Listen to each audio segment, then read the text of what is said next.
Hey guys, how's it going? Alex here. What you call it? It's been a while. Been a while since I caught up with you guys. Um, Out here in Georgetown, Kentucky. Just chilling. Just going over to Mount Sterling, Kentucky later. For a pickup on Sunday. Just out here, playing some computer games, playing some StarCraft 2.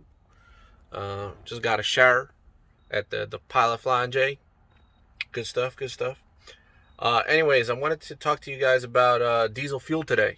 Um, Back when I first came out, I did a lot of research. I'm talking about hours and hours of looking online, trying to figure out what kind of fuel to put in this thing. Now, this probably is just a surprise to you guys that use gas. You guys probably don't care as much. You probably just go to the gas station, fuel up whatever you want, and you're done. You get out of there, you're done. The problem is with these Mercedes is they're built to run on the diesel fuel that's available in Germany because it's a German vehicle, it's a European vehicle. It's built to run on 51 cetane fuel. That means if you're putting in less than 51 cetane, it's not running as good. I did a lot of research into this, trying to figure out where I can get 51 cetane fuel, etc., etc. And it's a nightmare. Basically, nothing out here really has 51 cetane. At least it's not sold as 51 cetane. Um, some of these gas stations or truck stops they have 40 cetane auto diesel, which is great. Um, what you call it? But yeah, no, nobody actually says how much cetane is in their diesel. So when I came out here at first, I just looked at the little thing that says, hey, 5% biodiesel, and, that's it. Don't put any more. And I was just like, okay, so I just need to find a diesel that's only 5% biodiesel. Well, good luck with that. It's very hard to find out here. I think in eastern or western Texas, there's a couple pumps. Some in Pennsylvania around me. I don't know. It's hard to find. Most diesel is 5 to 20% biodiesel, which is it's called B20. It's They just mix it and they just say, hey, 5 to 20%. It's Yeah. Anyway, so basically what I end up doing is I end up using this an additive that I have. I'll link to it in the thing. It's called Hot Shot Secret Formula. It's a cetane booster. It cleans the injectors a little bit, so it's pretty good. Um, but basically, when I found out about Pilot Flying J, I would only fuel up at Pilot Flying J for a while. So 1 month, I think I fueled up like 1,100, 1,200 gallons at Pilot because I didn't know any better and it was so convenient. Because you just look it up and every 300 miles, you just fuel up there. You're done. It's easy. Um, but nowadays, after doing a lot of research, and I found this one article that's pretty interesting. It's a little old, so that's the only problem. But it it kind of explains to how many cetane these gas stations have.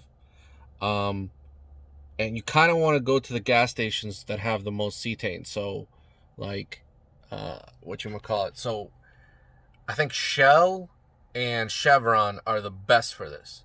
I think they have the best diesel.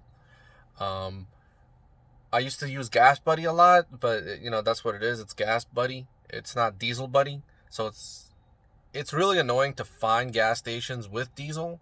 So like, let's say you want to find a gas station with diesel fuel. You search diesel fuel on Google, and it'll just pop up every Shell, every BP, every Chevron that's in on your route. And the problem is not a lot of them don't have diesel. So like you have to go to the street view and try to see the pump, try to see like the price, see if there's like a diesel price. Um, Sometimes that isn't there. Sometimes I just end up calling the place. If they have a phone number, I'll call them up. Hey, do you guys have diesel? And they'll be like yes or no. It's a hassle. It's a really big hassle, but uh, I basically don't fill up a Pilot Flying J anymore after reading this stuff and finding out that, hey, their diesel is kind of just for trucks. You don't really want to be fueling up there if you have a Mercedes-Benz Sprinter. I don't know how it is for like the diesel transits. I don't know if they have diesel ProMasters. I think they do. I don't know how it is for you guys. Maybe you don't, maybe it doesn't matter to you. Maybe you don't really care. Or, maybe you're not required to have 51 cetane. But I'm trying to make my vehicle last as long as possible. And, that means I have to, because I maintenance it myself. I make sure that everything's right. Um, you know, I use this oil that actually my mechanic sells to me. It's the best oil. It runs 10,000 miles, no problem. It's never had any issues with it so far. I'm like 340,000 in. Whatchamacallit. But yeah, I don't know. If you got any tips, you got any ideas on this, or you want more information, let me know. But I'm not an expert on this by any means. It's just that I did a bunch of research and this is what I found out. So basically, yeah, diesel. It's a nightmare. It's anyways. I ended up getting my second paycheck. I'm really happy with that. I think I only worked 5 days that week, including Sunday. So I had Friday off, and I ended up going home because my drop off was in Bristol, PA, which is like 10 minutes from my house. So that was great. But yeah, hopefully this week goes. I mean, it's been going well. It's Friday already. I mean, it's Saturday. lost lost track of days. But yeah, I got to pick up tomorrow, and I got another pickup Sunday evening. So yeah. All right, catch y'all later. Let me know.